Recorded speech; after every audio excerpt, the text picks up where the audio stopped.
Hello, well, welcome back to my channel. Um, Hope you're having a great day. In this video, I'll be reacting to 9 games that prove Scotland is pure dead brilliant. But if you haven't seen my last video as well, feel free to go check it out. It's about the Linlithgow Palace. Probably do a bit more into that one, but the video is quite short. But without further ado though, let's get into this video. I hope you enjoy it and see what it's about. See what games prove Scotland is pure brilliant. I know some games that Scotland have influenced and done as well. Things like GTA and stuff like that. Some had influence into, but what other games are? Let's put this on. La la la la la. There. Sting. Bloop, bloop. So on January Okay. 25th, Scots all around the world will be celebrating Burns Night, a night stuffing themselves with haggis, neeps and tatties to celebrate the life and works of poet Robbie Burns. But it's not just poets that the Scots made. They all. I know Barons Night is actually somewhere in January, so I know this video's a bit off from the time, so use that. Also made tons of brilliant video games, and that guy. Aye, that is right. And games from all over the world can't resist putting in Scottish characters or making references to the most beautiful country. Yeah, talking about that, making games with Scottish characters. There was, obviously I think everyone knows what League of Legends is. I mean, like, those who don't, it's MOBA type game. It's been around since like 2009, but got a huge esports scene. It's still like fairly big quite now, but right now. But they got a character called Lilia. She's like half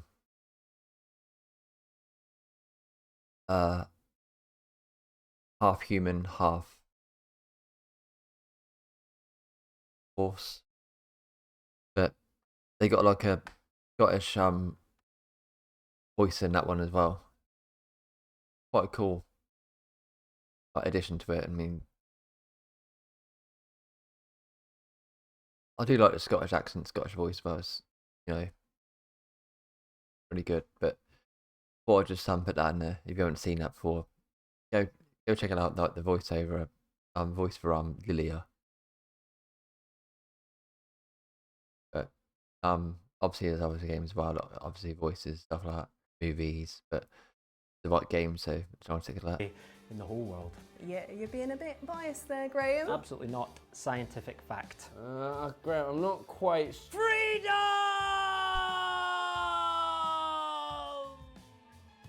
He looks quite scary when he does that. It's just, His eye is bulge, it's yeah. that national pride. It's beautiful. The eyes bulge. Here's some Scottish cool things in games.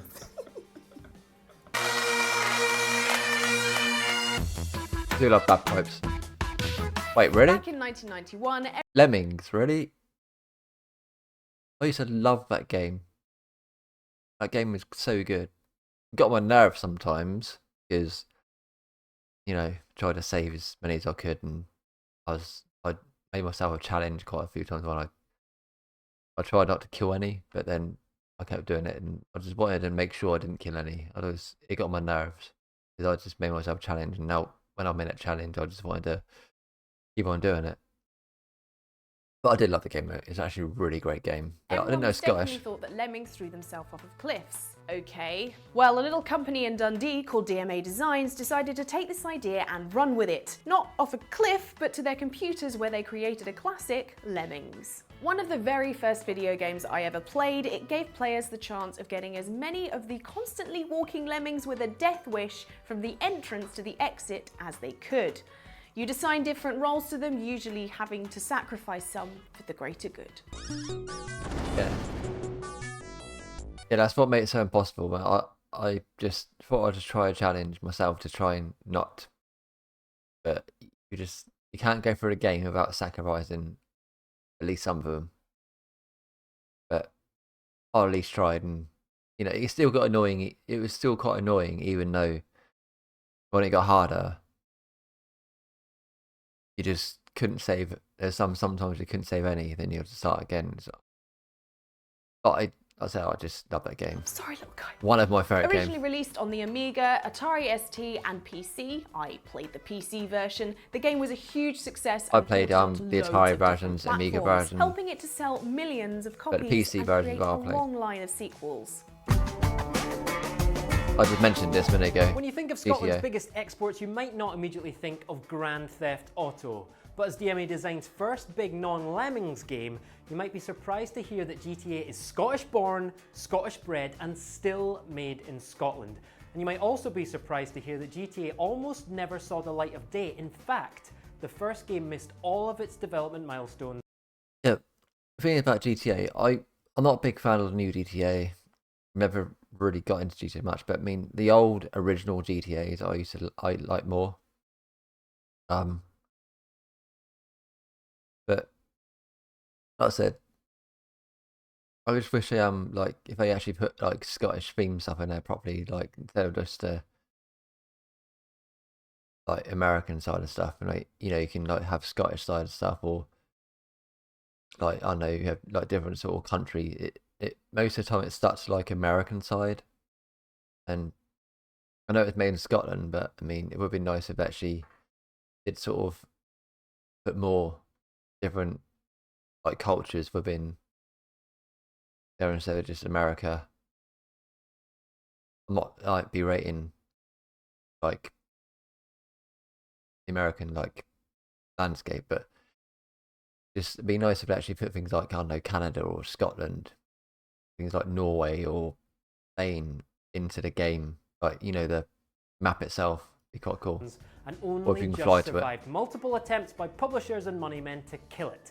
How different things I don't know how could have popular it'd be been. if they did that. Instead, after But having it's its name still been changed made by from Scotland. Race and Chase by future Rockstar legends Dan and Sam Houser, Grand Theft Auto arrived on PC in 1997. First glance, it was a basic-looking top-down driving game with pretty poor graphics, but where GTA expect then. nailed it immediately was with its free-roaming cities, its satirical look at the American dream, and most importantly, the chance to finally be the bad guy. Back in 1997, this was all pretty revolutionary. If you add in a mission structure that was inspired by the space trading sim Elite, and you had a game that looked like a wee arcade time waster, but had the murky depths of Loch Ness. And here's another surprise, GTA actually reviewed pretty poorly, but the game's content matter meant that I heard about that. publicist for the game was able to secure It was a pretty priceless poorly, volunteers screaming about how it game. was going to corrupt us Well, all, not and represented the end of Not a poorly made game, a poorly viewed game. But I think the original GTA civilization was actually and was going to make one of my puppies favourites. blow up, etc.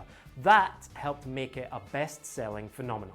After a couple of London-based expansion packs, GTA 2 followed in 1999.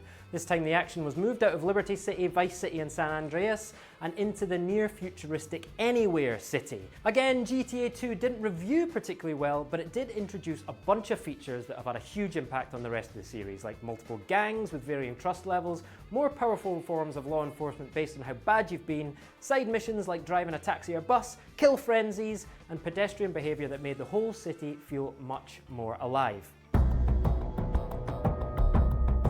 So one game which has Scottish references the Scottish reference he said, but in the only, I'm not like in people like Call of Duty fine, but the only Call of Duty game I've actually only ever liked is actually the original Call of Duty Modern Warfare 2. A lot of you might agree with me, some of you might not, but I've never really got into Call of Duty myself. Not really been my type of game. I mean, I do like shoot 'em ups and FPS type games. And I do get like, but I just can't get into Call of Duty. Never.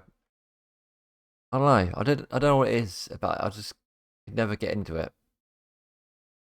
But like I said, the only one I really liked was the original Modern Warfare 2. That's probably my favourite one from every single one of them. But dotted across the franchise is Call of Duty. Now, let's start with a game you will have played more recently and has an entire map based in Scotland, which is also the largest map in Call of Duty Ghosts, and that's Stonehaven. Stonehaven is a town in Aberdeenshire near the coast which helps create the backdrop for the map. One thing I found really cool on this map is a couple of the Easter eggs. Firstly, the castle on the map is named Sir Rosa Castle after the senior environment artist at Infinity Ward, and the person who lives there is Lord Dobby, who is John Dobby, another another senior environment artist at Infinity Ward, rather than naming it after Dunatar Castle, which is what helped inspire the map. Scotland is also heavily involved with the Modern Warfare series, with the main character you play in the first couple of games, Soap McTavish, being from Scotland and having a Scottish accent. Nah, really? He's from Scotland and has a Scottish accent? But one really interesting thing was at the Modern Warfare 2 E3 preview in 2009, Soap actually had an English accent. Good luck, mate. See you on the far side. Good luck, mate. I'll see you on the far side. And he also supports the Glasgow Football Club, which is a fictional Glaswegian football team. Yeah, because Glasgow itself technically doesn't have like just it's got Glasgow Rangers, Glasgow Celtic. I'm not a big football fan. I'm not really interested in football, but I know it's Celtic and Rangers. They're both Glasgow-based teams, but they obviously have a big rivalry, and, you know.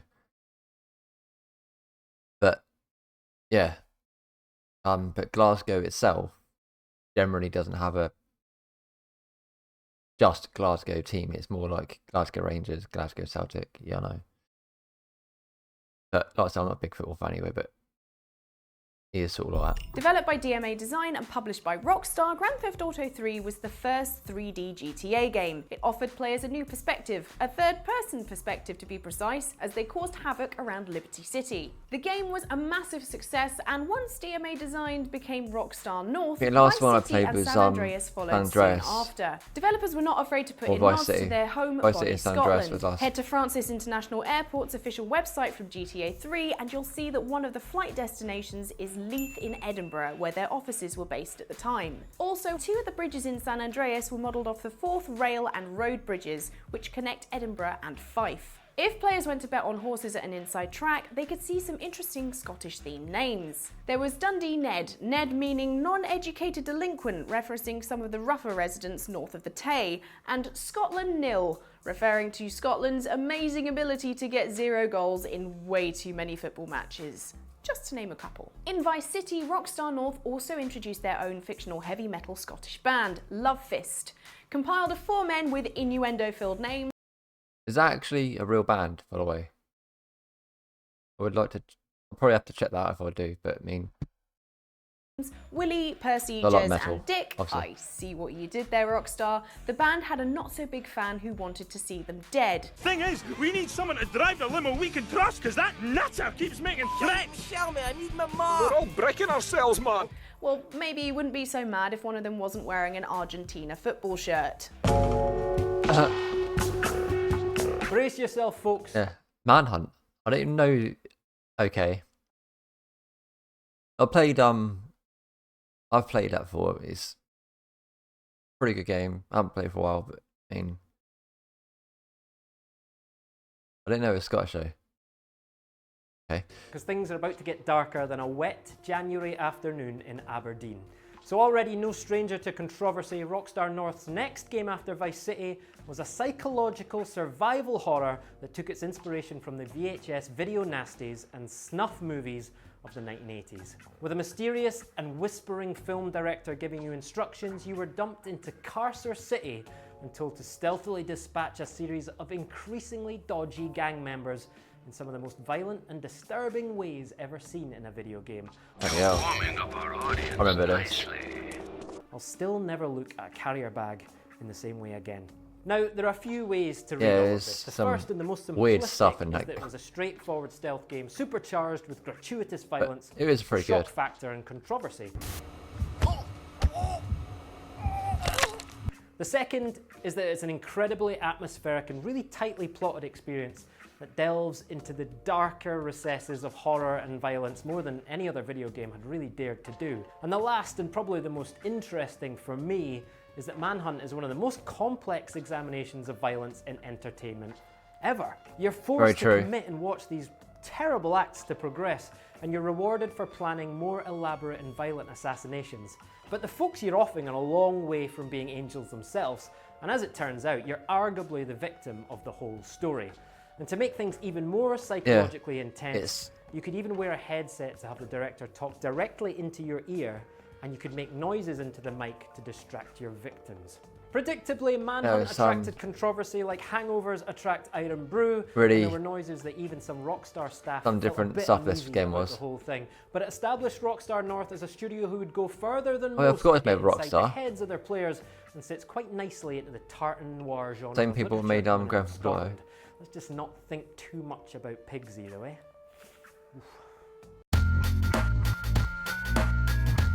So as I'm sure you're already aware, thanks to Ellen, GTA is made in Scotland and is filled to the GTA brim of Scottish references. The Love Fists also make a reappearance where Willie appears in a side mission where Trevor must knock out his gold tooth and bring it to a man named Nigel as a souvenir. He's trying to kill me, I'm a musical icon! Oh, and if you kill Willie in the mission, Trevor says, oops, sorry Love Fist fans. Oh, and you can also buy a Love Fish t-shirt, and in GTA 5 there's also a Scottish flag hidden behind a Sal Tyres sign, and the Scottish flag in front of a beach house, just a little tribute to Rockstar North. But there are tons within GTA 5, such as if you go and play darts, the flights have a Scottish flag as the design, and on a beach in the middle of nowhere, there's a Scottish flag on top of a sandcastle. GTA 4 is exactly the same and filled with Scottish references throughout, with the Nasdaq, which is an American stock exchange, is known as the Borsack, which sounds Scottish for ballsack, aka a scrotum. And the rude references continue with there being Fudd washing powder, and if you want to know what that is, Google it, but not at work or school or ever really. You can also go and see a well-known Scottish comedian called Frankie Boyle at the Comedy Club if you're looking for a good laugh. Remember Frank Bill's in there. Okay, so you've got one of the world's most successful and beloved indie titles on PC with an incredibly loyal fan base, and you have the task of moving it across to console. No biggie? Like I said, I might have said this before in a different video, but I mean, I don't mind watching people design stuff, watching people like play this game. I do like building games, stuff like that as well, like things like SimCity 3000 and even like train type games or things like that. But I've never really got into Minecraft. I know they're making a movie as well, which I don't know, it sounds kind of different and I don't know, weird. But I like some of the stuff people design though. Some of the maps and stuff people design and the way they actually design like buildings and all that sort of thing. It is really out of this world. But I just can't get into the game itself because it's too much. It's not so much as time consuming. It's just too much you got to do in the game. You know. I don't mind when you got like certain things, you got missions and what you got to do in the game, but I mean, when it comes to like how much you got to like just break to get like minerals or like bricks or whatever, and just the graphics have always been the same. I like if I build stuff, I like better graphics. But then saying that SimCity 3000 is an old game, it's not like. But very good graphics. But I don't know. I don't know really the overall reason why. I just never really got into Minecraft. But I do appreciate watching people and actually seeing what they build. Well, this incredibly important job was given to 4J in Dundee, a town where I spent many a night out at uni. They helped make Minecraft playable on the 360 and Xbox One, and it did extremely well, making the game available to millions of console players with an intuitive new crafting menu. Now there are even more people finding themselves mining coal at 1 AM in the morning. Look, I just need a few more torches, okay? Dave Jones, the man behind Lemmings and the original GTA at DMA Design, left the developer in the late 90s and started up his own studio back in Dundee, Real Time Worlds. His goal was to make a game that out-GTA'd GTA, taking the same open world city design and sandbox gameplay but giving the player more abilities and toys to go as wild as they wanted.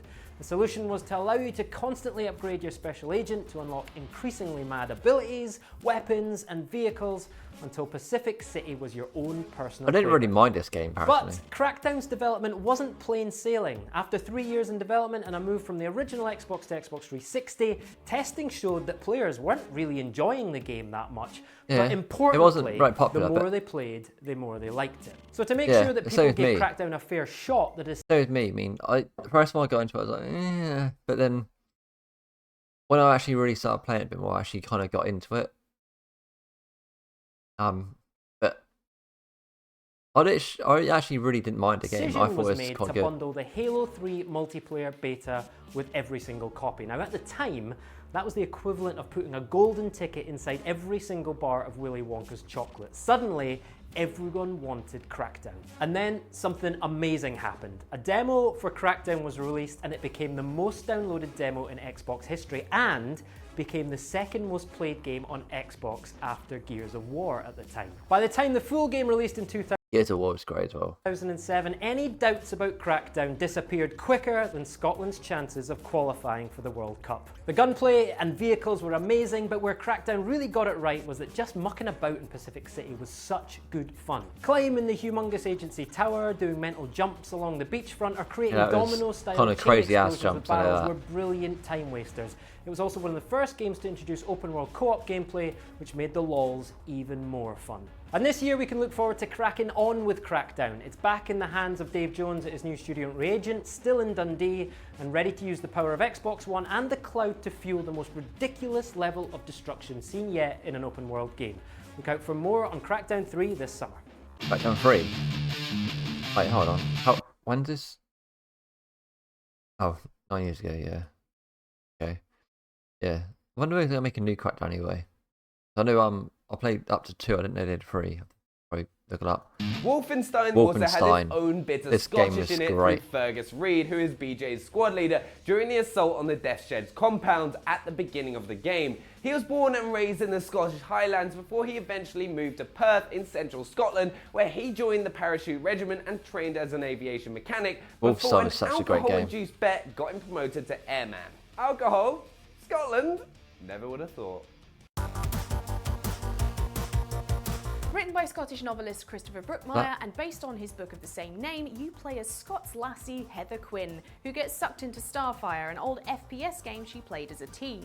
Heather comments on the evolving game in her fabulous Scottish accent, making references to life growing up in Scotland. That dead laugh, A favourite yes. line of mine is a dig at Stirling, as she finds herself preferring one of the oldie-worldy in-game settings to the real Scottish town. I'd rather be stuck here forever than in Starfire. Or Stirling, to be honest. Ooh, harsh. What was that game called? Starfire, an old FPS book of the same. Oh, Written Bedlam. by Scottish Sorry. novelist Christopher Brookmyre and based on his Scotland. I remember A favourite line remember of the mine name is Bedlam. a dig at Stirling, as she finds herself It preferring. sounds Forever than in Starfire. Or Stirling, to be honest. Not sure I played that game. Harsh. I've heard of it, but I'm not sure I played it. When Before I Alien check it out. Isolation launched, my Twitter feed lit up with some pretty weird stuff. Alien I didn't know you Isolation? were in I Alien didn't know. Isolation I didn't know it or was, nice work in Scottish. Alien Isolation. I was pretty confused. And it turns out that one of the very first NPCs you meet on Sevastopol Station is Axel, a bloke who everyone thought looked like me, specifically Scottish and bald. This is your lucky day. Poor Axel was meant to get off the station about a week before the game starts, but his ride home never arrived and now he's freaking out. He hasn't forgotten his Scottish hospitality though. Not only does he give you your first weapon, he also introduces you to the alien itself. Unfortunately, it doesn't work out too well for I think Axel. I'll play and some for the Alien record, games. I've played I think the he original looks Super much Nintendo. more like Irvin Welsh than me. Never actually played it. I'll probably have to In play 90s some of these point and games. click adventure game Broken Sword, I remember Shadow of this. the Templars, you played as George Stobbart, an American tourist in Paris who ends up on a great quest to stop the Templars. Oh, isn't it always the way? Cartoony Like on a type nice game, holiday and but then it's you quite good. End up having to try to save the world. I didn't mind it, Towards personally. the end of their journey, he and French Kinda got, journalist slash obvious love interest Nicole Collard find themselves on a train Kind of got like bit too much Scotland, context during which they story, meet some drunken like when it comes Geordies to with slightly stop the talk. dodgy accents. Having a party? No, this is British. Come on, join us, man. And end up having a fight on a train. Yeah, it was So, kind of, just like a regular commute along the UK East Coast. They track the Templars Yeah, it was kind of a bit weird context. down to the ruins game. of a church in Bannockburn, Really was. where they take them out with a massive explosion and manage to ruin it even further. Wait, really? Scotland's national Street Fighter 4? I know obviously they probably didn't make the original Street Fighter, but Street Fighter drink 4? really Really? deserves more coverage in video games, and I'm not talking about Iron Brew. There's plenty of whiskey to find in the Commonwealth if you fancy mixing up a dirty wastelander, but Super Street Fighter 4 is really the only game I can think of that really I love the fact it said 9. I swear it's been more than 9 games. takes advantage of the whiskey distillery as a backdrop. Apparently Oh, located the whiskey near Glasgow, distillery, okay. the historic distillery allows you to smash up your opponent in front of the pot stills, then presumably get I thought the smashed game on the itself malt inside them.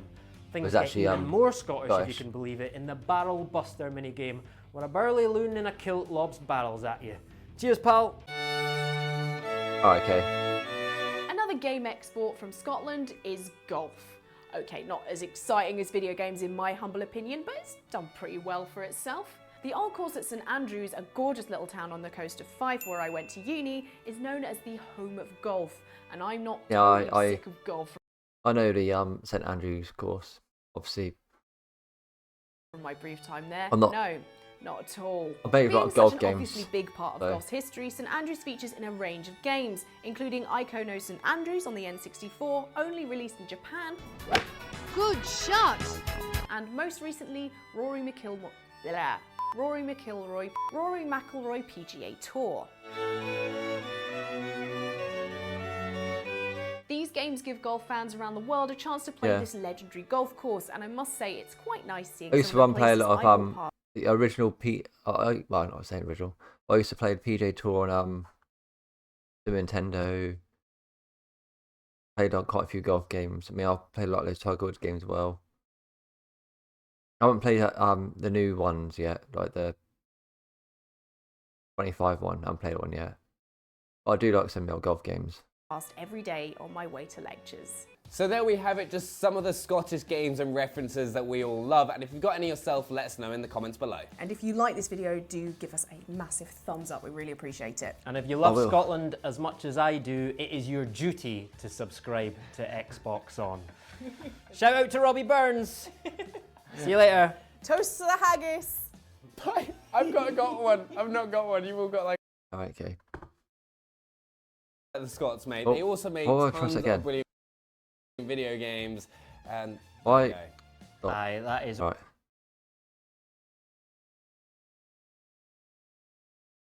Yeah. That was actually a nice video. I didn't actually I swear it was more than really swear it was more than like 9 now because they said 9 in the video, but I'm pretty sure it's more than 9. But anyway, if you like this video, give it a thumbs up. If you want to see more videos like this, smash that subscribe button, help me on my journey on YouTube. And until then, I will see you all soon. Bye.